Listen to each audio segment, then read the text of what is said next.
30 divided by 5, parentheses 3 plus 3. That grouping immediately matters, so we handle it first.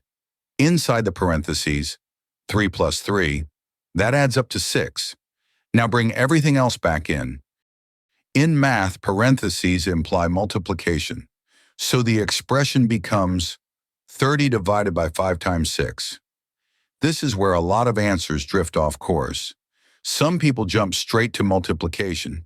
5 times 6 becomes 30. Then it looks like 30 divided by 30, which gives 1. It sounds convincing, but it quietly breaks the order of operations. The order of operations is often remembered as PEMDAS or BODMAS. PEMDAS doesn't tell us to multiply before dividing. It tells us that multiplication and division are on equal footing. When they sit next to each other, the rule is simple. Move left to right. We arrived at the wrong answer by doing multiplication before division. So, let's do it the right way from this point. Start from the left side. 30 divided by 5 equals 6.